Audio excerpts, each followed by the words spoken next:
Hey guys, Shisha here.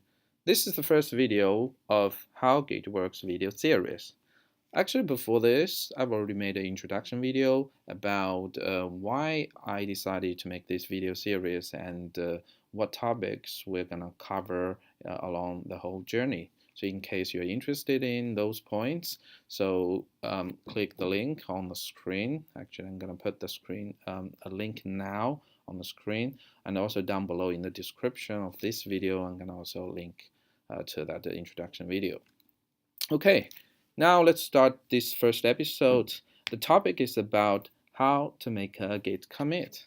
So I've already put this on my note on screen here. So firstly, let me introduce my setup. On my screen, it's the whole console, 3 windows here. The most left is the main window. We're gonna run a lot of Git commands here.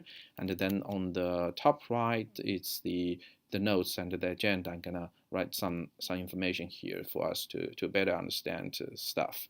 And then on the bottom, it's the extra window. Sometimes most of the time I'm gonna just run the git log or git log2 history. So you're gonna check what commits already are saved in the Git repository. Okay.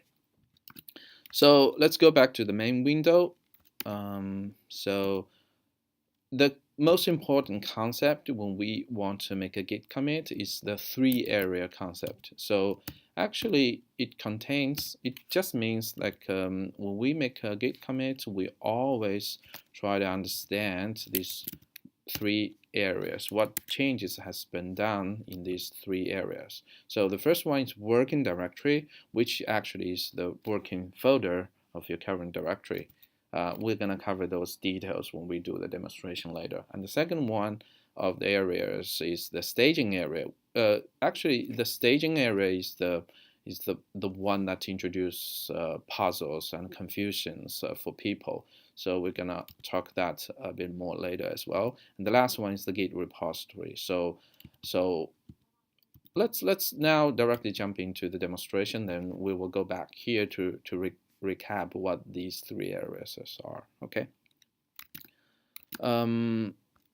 So let's see where I am. So under my home directory, I created a How Git Works folder, and already in that folder, if now check, let me remove this unnecessary file. So now the folder is empty. This is the working directory. It's the first area of the in my agenda. So actually the How Git Works folder is the working directory. As simple as that. So if now I run the git, whatever git command, git status or something, it will not go because it will tell fatal, okay, something is wrong. You don't have the git enabled in your current working directory. So the first command we need to do is the git init.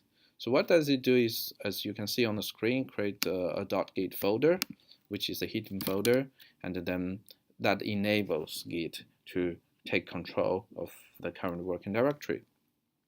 So now if I run git status, there's no error anymore, okay? So now the first thing I'm gonna do is create a file. I'm gonna give it a readme file. This is a demo repo. Save it. Then let me run the git status again. So it tells me, okay, there is the file named readme.md under the current working directory, but it's not tracked. So if I jump to our agenda window now, so what it does mean is that in the working directory, we already make a change, okay, which means it's a new file, in my case, a readme.md file. And it's not yet in the second area, which is the staging area. So in order to make a git commit, we always need to move our changes from the first working directory to the staging area. So how do we do that? Let's jump back. Git add. As you can see on the screen, there's also kind of like guidance. You need to add the file. Git add readme and the git status. Let's check the status again. you see the color has been changed from red to yellow. I assume it's yellow. And then it tells you, okay, change to be committed, which means the change you have already done is already in the staging area. So pay attention here is that you're not only working in your working directory and you now use the git add command to kind of push your changes from the working directory to the second directory, which is the staging area. And then git commit is the last command. We can say we give it a message, this is init commit, and then bam, it works. It tells you, okay, something has happened, one file changed, one file something inserted. So we're gonna take a look at these details in the following episode. So here we're gonna just skip this. We only understand that a commit is already pushed into the third working area, which is the third area, which is the Git repository. Okay, so the idea here is that whenever we want make a commit, a git commit, we always need to move our changes from the working directory to the staging area, then finally to the Git repository. There's no way for us to jump directly from working directory to the Git repository. There's no way to do that. You can, of course, combine the two commands, but in principle and actually in practice, it just won't work like that. So pay attention to the staging area. The benefit of using staging area in Git is that you don't always push all your changes from the working directory to the Git repository. For example, if I've already made changes to 2 files, then you can only add one file, changes of one file to the staging area, then make a commit. Then in the following commit, you add the changes of the second file and move it to the staging area and push it to the Git repository. Then the changes of the 2 files are split into 2 different commits. So by doing this, it allows us to control the commits in a more granular way. So then let's look at the git log too. This is like a custom command. What it's gonna do is to show the commit history. At the moment, as you can see, there's only one commit, and with this message, I just put this is the init commit, and I'm the author. I'm the committer who made the commit. So as simple as that. Let's go back to the agenda and talk about the 3 areas again. So making the commit is the most intuitive and the simplest scenario. But sometimes we need to revert, or let's say move the other way around of the changes. So we want to move the changes from Git repository back to the staging area and then back to the working directory.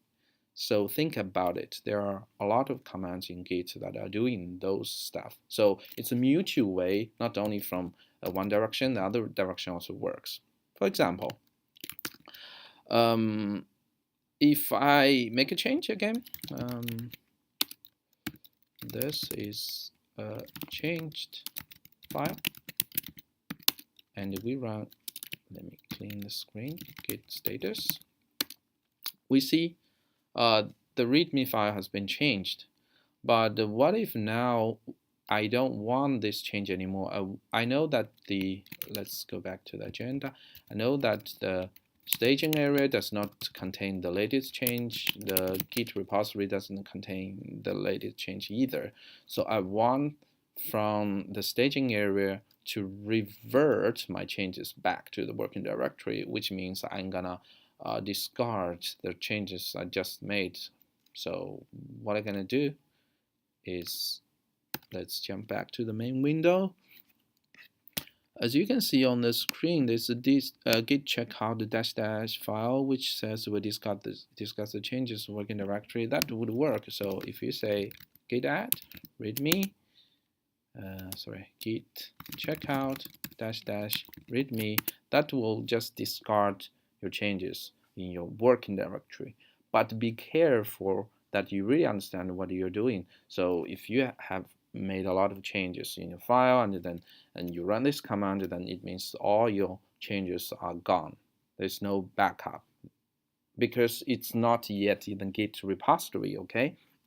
Anything that has been saved in the Git repository is reasonably safe for us, unless we kind of run some disruptive command by ourselves.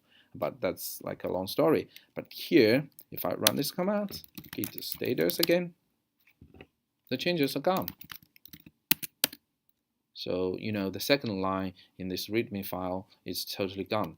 And there are some other commands actually that are not only to put the changes from the staging area back to the working directory.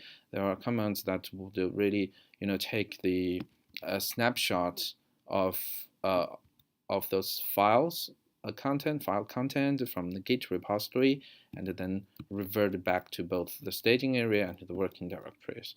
For example, there's a git reset part, which will totally, destroy your changes in the staging area and the working directory, and then revert back to a previous commit. But those things, you don't need to understand them now, but whenever you reach the status that you need to understand, you need to use those commands, and you go to the internet to check, pay attention, and always refer to these three area concept, okay? Understand what those comments are doing towards these three areas. Does it only change the files in the working directory, or does it change staging area, or does it even change the Git repository? How does it really work, and in which direction? So basically, this is the first episode. Hopefully, it's useful for you, and let's discuss in the following episodes. Actually, in the second episode, what I'm going to discuss about is what really happens under the hood when we make a commit. In this episode, we just made one commit, and we see that this F1454AD is kind of like a hash code. What does it really mean, and where does Git really store our kind of commit into our system, and what does it really store there, and how does it store? So that's the second episode, and I think that's the most important episode and the most fundamental understanding about how Git works. Once we cover the second episode, and then we move forward to those, the following episode are more like a higher level understanding of how Git works. So make sure you will really come here again to take a look at the second episode. Okay, that's about it. See you guys later.